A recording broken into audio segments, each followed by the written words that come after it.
Well, let's actually go through creating a couple of just plain old reports from reporting services.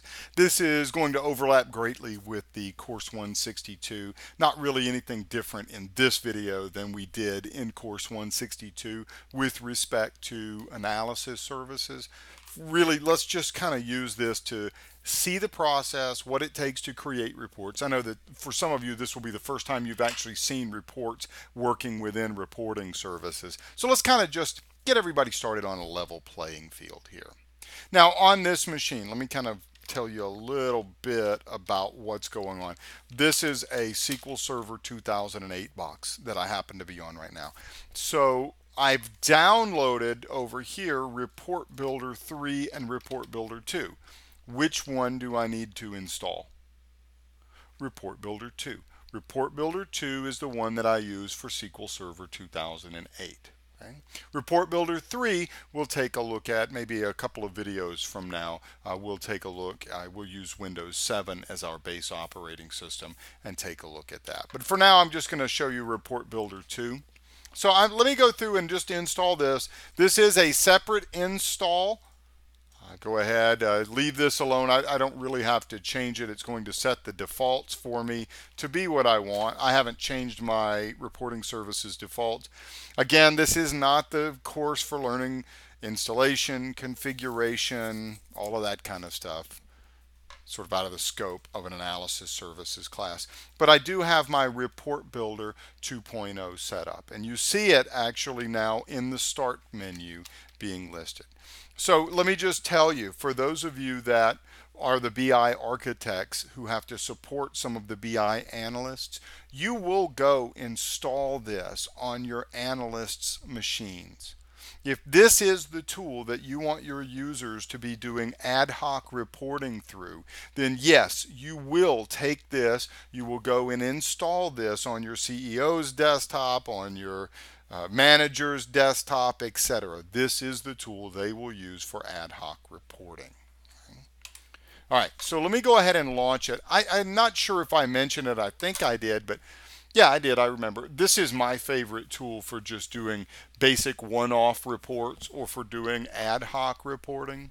It's such an easy tool. This is one of those areas where Microsoft kicked you know what on the usability side of things. My biggest complaint with SQL Server 2005 and 2008 and 2008 R2, I think they've made it unnecessarily unusable in some way. And when I say unusable, I don't mean in the true sense that you can't use it. I mean that it's not a very user-friendly system. I think they could have definitely done a lot of things better. However, this tool is awesome to me. It's very user-friendly. You do have to come to it with a little bit of knowledge. Now, it's not going to make up for any deficiencies that you would have in terms of, I don't know what reports are, okay? But it's going to do a great job if you have the basics down. So let me go ahead here. We want to create a report. So let's just make an internet sales report. And if you're like most of us, what we'll do is we'll create report templates, and they'll have our fancy graphics and headers and footers, and they'll define the fonts and everything. And we'll actually start from that template as opposed to starting from this blank page here. For the time being, though, I don't have one of those. Let's just kind of go with just a basic layout right here. If you want, you can click down here and you can add your little kind of a wizard, if you will, takes you through adding either a table, a matrix, or a chart, which really behind the scenes is going to create a tablix, if you know what that means here. We'll kind of explain. We'll do matrix. Let's see. We'll do matrix in 2 videos from now, maybe 3 videos from now. We'll stick with table stuff and some charts for right now.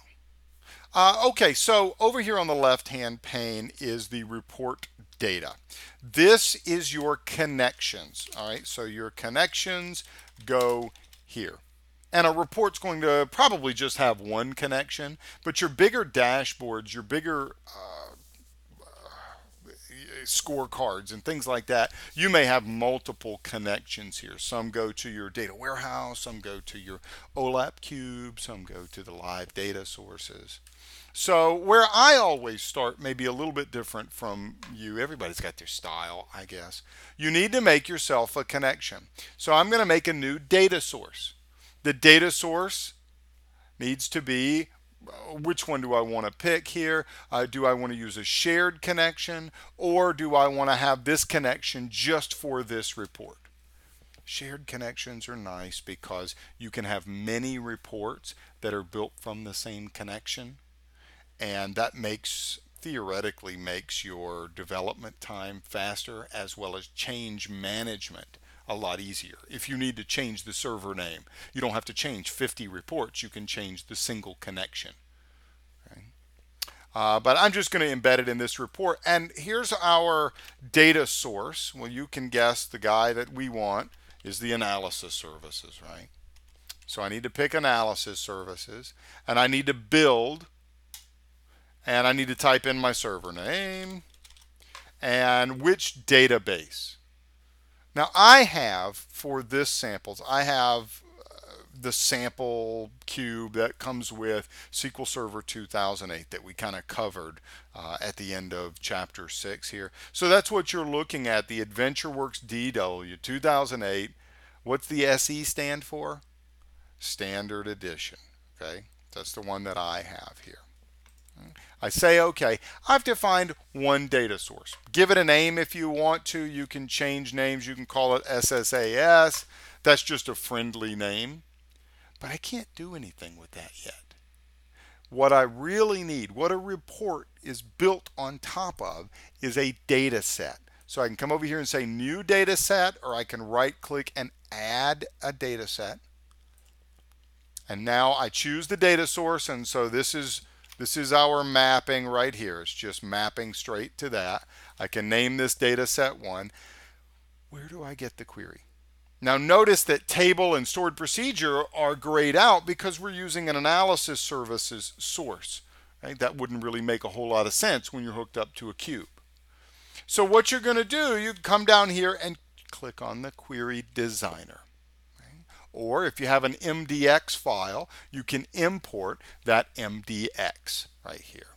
So I can say Query Designer, and it brings up something similar to the Cube browser that we played with inside of Visual Studio. Right, this is just a standard little Cube browser. Here are your measures. We could like grab the internet order count. We could say by we grab some customer geography, like by country, for example. So that's what I want. That's how I want it. So I say okay. And you can see what's actually happened behind the scenes. What did it do? What is that? Yeah, that's that absolutely beautiful MDX. Isn't it gorgeous? Where you get to define the back color and the font name, and awesome. I'm a purist. I just don't like that stuff. Anyhow, it has given us a couple of things that are of premier importance. Again, chapter 10, we're going to talk more about MDX, but we're getting the cells that are not empty, and we're getting the measures for the internet order count. That's going to become our column data, our columnar data. And then we're going to grab the customer geography for the country. We want to get all of the members. And then there's some other things that it lists, but really that's on rows. So the countries are the rows, the members are the columns, and when we look at it again in the Query Designer, that's exactly what it's done. Again, we will come to seeing that a good deal later. Now, we don't have any parameters. We're going to talk about doing MDX parameters, probably towards the end, maybe like video 7 or 8 or 9 or something like that. We're going to switch over and talk about MDX instead of using that Query Designer. And we'll come back and talk about parameters and fields and some of the other options here. But I have a data set now. Now I have a choice. I can come over here and I can basically run this wizard that allows me to choose a table. So I'm going to use my existing data set. It shows me the columns that are part of the data set. I say next, and I can make some decisions here. What do you want on rows? Well, I want the country on rows. Okay, so you drag it. Remember, we in our MDX, that's what same exact definition. We want the country on rows, and the values, the columnar data, we actually want to look at the order count. So I say no. How do you want this to actually show up? Do you want subtotals and grand totals to be calculated here? Now this is where reporting services is actually taking over and calculating these subtotals and grand totals. What kind of prettiness do you want to add to it? Feel oceany?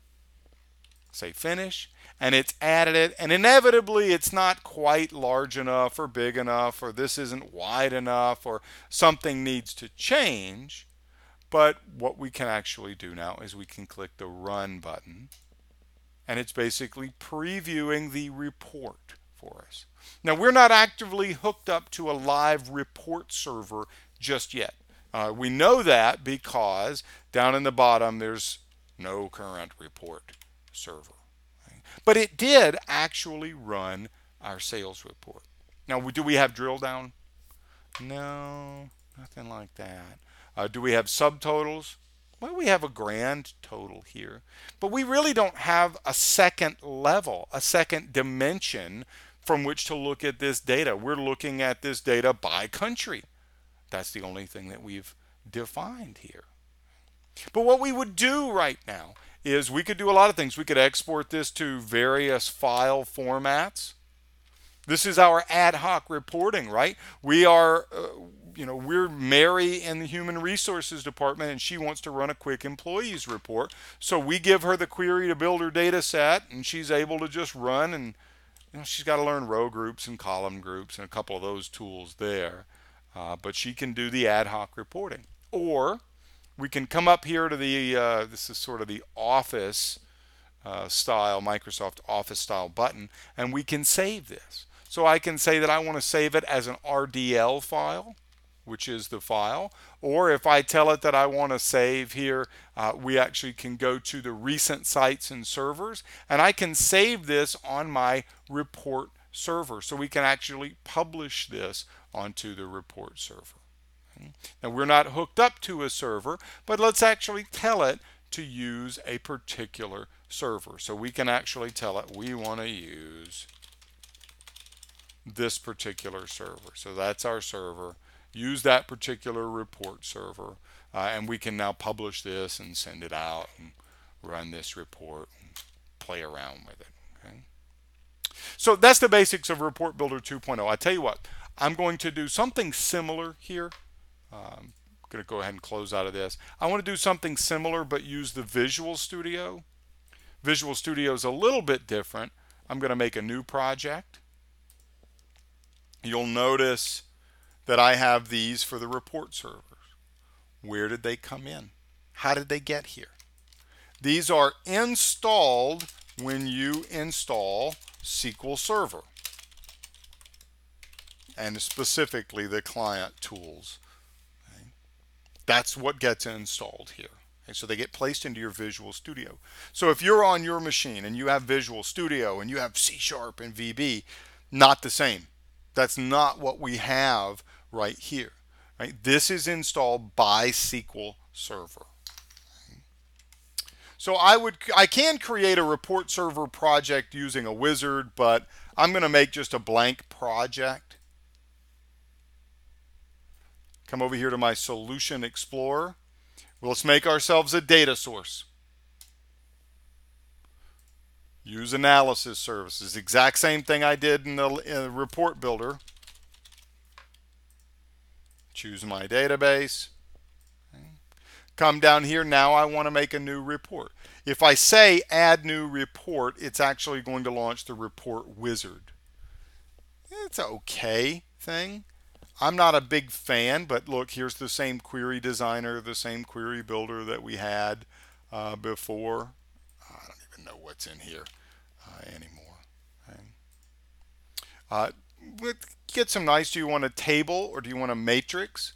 Again, we're going to talk about matrix reports a couple of videos from now, so I'm going to stick with tabular. Do you want to group these together in any way? Well, I kind of do because the category is the highest level here. So the category contains the type and then the promotion, right? And then I actually want to see the details at the order count level. So we're going to make it go through multiple levels here. And do you want it stepped? Do you want blocks around everything? Do you want subtotals? Choose your prettiness. I feel bold. Give it a name, fancy report. Say finish. Okay. Hit the preview button. Yeah, I mean, this is just like the report builder, isn't it? Okay, so it's a, it's not that pretty of a report. You can see our nesting that we have here. A category rolls down to a type, down to a promotion. So it looks like here, these are the reseller category. There are only two types, and then we have promotions underneath each one. We can see the subtotals. We can see the grand total. Well, just the subtotals for these here. You would clearly want to make this better. You would go back to your design and you would say, you know what, I think this should be a little bit wider, and what kind of fool would choose these colors, and you can actually come over here and you can design your text box, and you can say that you want it very much like in analysis services, that you want this to have commas or its currency. Just click your preview button and it's back to doing that. Now it's kind of like a WYSIWYG as well. You can click here. Where's my text editor here? Text editor here. And so I can tell it that I want it to be in the middle. Why am I not seeing that? There it is right there. I don't know why that's not. Anyhow, I want that. I want it to be in the center. And so when I do that now, that's aligned center. Then we would go and we would deploy this, and that would put it on our reporting services server. To show you this, to finish out with this, we'll kind of close with this part. One of the advantages of using the Visual Studio over the report builder is that if you're already comfortable with Visual Studio, here you are. You don't have to leave. You don't have to have a separate tool. B, you can make new projects. So I can actually add new projects. I can add existing projects. And really, I'll show you this. Watch. I can go to the standard. Here is my analysis services report, or my analysis services cube. And see, I have it in here. So now I have my analysis services project and the report project that reports from it. I can also add in new projects. When we get to chapter, was it 10? We're going to do our ETL strategies, chapter 9. God, I get so confused as to the numbers. Maybe it's 8? No.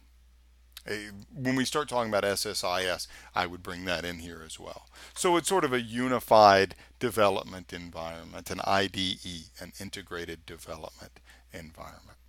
So I'll tell you what, let's go ahead and stop here. We're going to come back. I want to talk to you about matrix reports later. We're going to talk about the drill down, drill through. We got a bunch of stuff we're going to play with here over the next several videos.